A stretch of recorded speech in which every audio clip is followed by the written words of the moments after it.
सुखों की लालसा में मर्यादा का त्याग नहीं करना चाहिए। भीष्म पितामह ने अर्जुन से क्यों कही ये बात, जाने।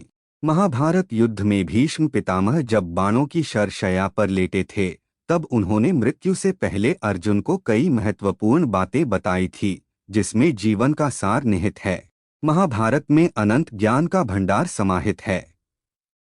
महाभारत में केवल युद्ध ही नहीं बल्कि इसमें धर्म, नीति, राजनीति, ज्ञान, विज्ञान, शास्त्र, योग, इतिहास, मानवशास्त्र, रहस्य, दर्शन, व्यवस्था आदि का संपूर्ण समावेश है। इसलिए हर किसी को इस धार्मिक ग्रंथ का पाठ जरूर करना चाहिए। महाभारत में भीष्म पितामह की भूमिका।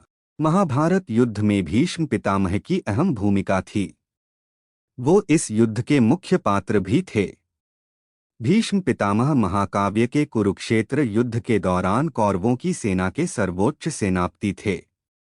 साथ ही वे एकमात्र ऐसे पात्र थे जिन्होंने महाभारत युद्ध की पूरी घटनाओं को देखा।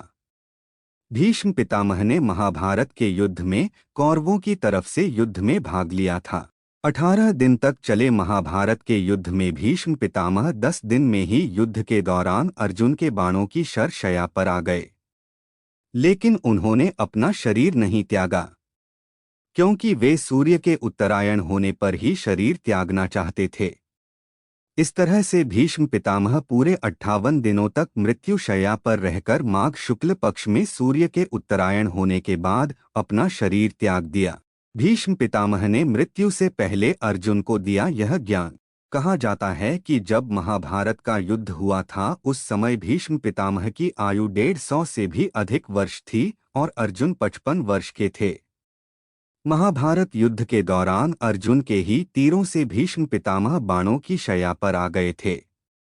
58 दिनों कर भीष्म पितामह शरशय्या पर रहे और उन्होंने सभी को ज्ञान दिया।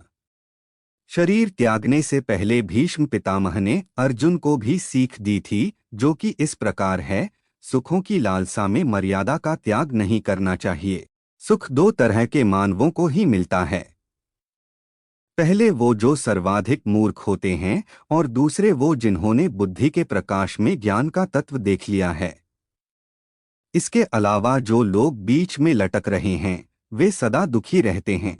वैसी बात करें जिससे दूसरों को कष्ट न हो। दूसरों को बुरा भला कहना, निंदा करना, बुरे वचन बोलना, इसका परित्याग करना ही सबसे बेहतर है। दूसरों का अपमान, अहंकार और दंभ सबसे बड़े शत्रु हैं। त्याग बिना कुछ नहीं मिल सकता है, न कोई परम आदर्श सिद्ध हो सकता है। त्याग बिना मनुष्य डर से मुक्ति नहीं पा सकता है। त्याग से ही मानव को हर सुख मिलने की संभावना बनती है। जो पुरुष भविष्य पर अधिकार रखता है, दूसरों की कठपुतली नहीं बनता और समयानुकूल तत्काल विचार कर सकता है, वह हमेशा सुख हासिल करता है। जबकि आलस्य मानव का नाश कर देता है। एक शासक को पुत्र और प्रजा में किसी भी प्रकार का भेदभाव नहीं रखना चाहिए। ये शासन में अडिगता और प्रजा को समृद्धि प्रदान करता है। भीष्म पितामह ने कहा था कि सत्ता सुख के लिए भोगने नहीं, बल्कि कठिन परिश्रम कर समाज का कल्याण करने के लिए होता है।